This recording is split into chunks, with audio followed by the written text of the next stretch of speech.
আসসালামু আলাইকুম বন্ধুরা, এই ভিডিওতে আমরা বাংলা বর্ণমালার ব্যঞ্জন বর্ণসমূহ লিখব। মনোযোগ সহকারে দেখুন। এখানে আমরা প্রথমে লিখব কি ক।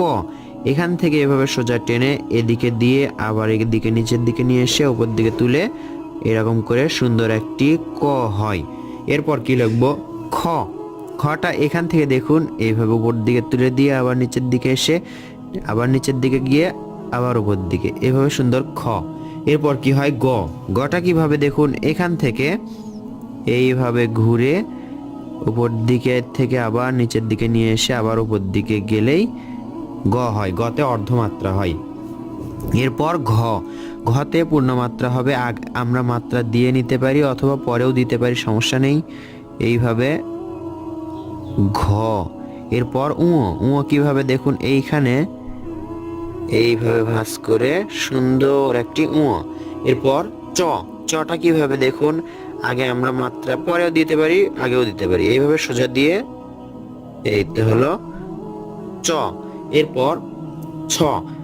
ছটা কিভাবে দেখুন, একই রকম করে একটি চ করলাম, এটার মতো করে ছোট একটি চ। এরপর এইভাবে ঘুরে মাত্রা দিলেই ছ হয়ে যায়। এরপর কি লিখবো আমরা জ। বর্গীয় জ। জটা কিভাবে এইভাবে একটু ঘুরে সুন্দর করে ভাঁজ দিয়ে এখান থেকে এটা ভাঁজ, এটাও আবার ভাঁজ, তারপর এটার উপর মাত্রা দিলেই জ। এরপর ঝ। ঝটা দেখুন কটা যেভাবে করেছি এইভাবে সোজা দিয়ে এইভাবে এখান থেকে এইভাবে নিচের দিকে নিয়ে এসে এইভাবে ঝ। জ ঝ ইয়। ইয়টা কিভাবে এর মতো করে স্বরবর্ণের এ যেমন আছে তেমন করে এভাবে দিয়ে একটু একটু উপর দিকে দিলেই ইয়। এরপর ট। টটা কি রকম করে হবে দেখুন, সোজা একটা দাগ নিয়ে আসলাম, এরপর উপর দিকে এভাবে গোল করে তুলে দিলাম, তাহলেই হলো ট। এরপর কি হবে ঠ। দেখুন ঠটা অনেকের অসুবিধা হয় করতে, এইভাবে ভাঁজ দিব, এরপর এখান থেকে একটা গোল করে একবারেই তুলে দিব ঠ। এরপর ড। ডটা কিরকম করে হয় দেখুন, এদিকে সোজা টানবো অর্ধেক পর্যন্ত, এরপর আমরা এইভাবে গোল করে এইভাবে সুন্দর একটি ড হলো। এরপর কি হবে ঢ। আমরা যদি ট করতে পারি তাহলে ঢও করতে পারবো সহজেই। এইভাবে দেখুন ঢ, এই তো এটার মতোই ড ঢ। এরপর মূর্ধন্য। মূর্ধন্য দেখুন এভাবে সুন্দর করে গোল করে দিয়ে নিচের দিকে নিয়ে এসে আবার উপর দিকে তুলে নিব, তাহলে মূর্ধন্য। এরপর ত। তটা কি রকম করে হয় দেখুন, আগে মাত্রাও দিতে পারি, মাত্রাটা আবার পরেও দিতে পারি, কোনো সমস্যা নেই। এখান থেকে এই তর মাথা কিন্তু উপরের মাত্রার সাথে লেগে যাবে না, নিচের দাগের সাথেও লেগে যাবে না। তারপর কি হয় থ। থর ওপর মাত্রা হয় না, অর্ধমাত্রা এভাবে দিতে হয় থ। এরপর দ। দটা কি রকম, দর ওপর পূর্ণ মাত্রা হয়, সোজা দিয়ে এইভাবে একটু ভাঁজ দিয়ে এইভাবে দ। এরপর কি ধ। ধটা কেমন করে, এখান থেকে সোজা এই বাঁকা করে এখানে নিয়ে আসবো, এরপর ভাঁজ করে এখানে আবার উপর দিকে তুলে দিয়ে এখান থেকে আমরা এভাবে করতে পারি ধ। এরপর দ ধ দন্তন্য। দন্তন্যটা এক দাগে করতে পারি অথবা আমরা এইভাবেও করতে পারি। দেখুন এইভাবে গোল করে নিয়ে এইভাবে, অনেকেই এরকম করাটাকে পছন্দ করেন, অথবা এভাবে সোজা দিয়ে এভাবেও করতে পারেন, কোনো সমস্যা নেই। দন্তন্য। এরপর প। পটা কিরকম করে দেখুন, এরকম সাইন যেভাবে দেয় এইভাবে আবার এটা ভাঁজ করে নিচের দিকে নিয়ে আসবো, তারপর উপর দিকে তুলে দিব, অর্ধমাত্রা দিব প। প।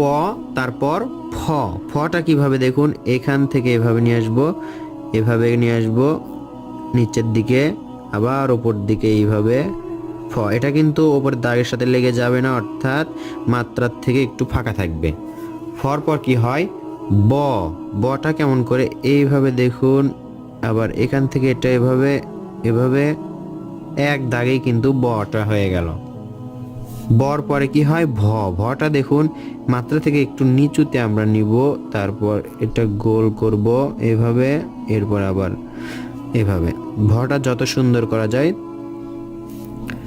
ভর পরে ম। এখান থেকে একটু ভাঁজ করে একের মতো করে দিয়ে নিচের দিকে নিয়ে আসব, আবার উপর দিকে তুলবো, এরপর মাত্রা দিব ম। মর পরে কি হয়? অন্তস্থ জ। এইভাবে আমরা মূর্ধন্য স যেভাবে করি সেভাবে অন্তস্থ জ। ফ যেরকম করে করেছি ঠিক একই রকম। এরপর র। রটা কি রকম করে? ব যদি আমরা করতে পারি তাহলে রও সুন্দর সহজভাবেই করতে পারবো। র। এরপর ল। অনেকে অনেকভাবে করে, তবে আমি এভাবে করছি, দেখুন। এভাবে করলেও চলবে, এইখানে এইভাবে, এটা আমার অভ্যাস। আপনি চাইলে এইখান থেকে এভাবে করে আবার তুলে দিতে পারেন, কোনো সমস্যা নেই। ল। রর পরে ল। এরপর কি হয়? তালবস্য। তালবস্য কিভাবে? এইভাবে একের মতো করে দিয়ে একটু থামলেন, তারপর আবার এদিকে গেলেন, এইভাবে নিচের দিকে নিয়ে এসে আবার এইভাবে তালবস্য। এরপর মূর্ধন্য স। অন্তস্থ জ যেভাবে করেছি আমরা সেইভাবে একটি জ করব, মাত্রা দিব, এরপর এর পেটে এভাবে করে দিব। এর পেট কেটে দিলেই মূর্ধন্য স হয়। এরপর দন্তস্ব। দন্তস্বরা দেখুন কিছুটা এস এর মতো করে, সরি একের মতো করেই, শুধু গোল দিলাম না, এরপর নিচের দিকে নিয়ে এসে উপর দিকে দন্তস্ব। এরপর হ। হটা কিরকম করে? মাত্রা দিয়ে, মাত্রা থেকে এরকম করে একটু একের মতো করে দিয়ে আবার এটা ঘুরে নিচের দিকে হ। এরপর কি? ডয়বিন্দ র, বা অনেকেই বলে ডয় শূন্য র। এইভাবে আগে ড করব, তার নিচে ফোঁটা দিব, ডয়বিন্দ র। এরপর ঢয়বিন্দ র, ঢ এভাবে করে মাত্রা দিয়ে ফোঁটা, ঢয়বিন্দ র। এরপর অন্তস্থ অ। জ যেভাবে করেছি ঠিক সেই রকম করেই করলাম, শুধু এর ওপর মাত্রা দিতে হবে, তারপর ফোঁটা দিতে হবে, অন্তস্থ অ। এরপর কি হবে? খণ্ডত। খণ্ডত কিভাবে করব? দেখুন আমি এখানে করছি, এইভাবে গোল করে, এইভাবে খণ্ডত। অনুস্বার। এইভাবে একটি গোল দিয়ে নিচে, এখান থেকে নিচের দিকে ভাঁজ করে নিয়ে আসলে। এরপর বিসর্গ। এইভাবে একটি গোল, এর নিচে আরেকটি গোল, ফোঁটা দিলে কিন্তু হবে না। এরপর চন্দ্রবিন্দু। চন্দ্রবিন্দু উপরে হয়, তবে আমি এই দাগের মধ্যে দেখাচ্ছি এইভাবে খণ্ডত, অনুস্বার, বিসর্গ, চন্দ্রবিন্দু। এই হলো বাংলা ব্যঞ্জন বর্ণের অক্ষর। ধন্যবাদ সবাইকে। আসসালামু আলাইকুম।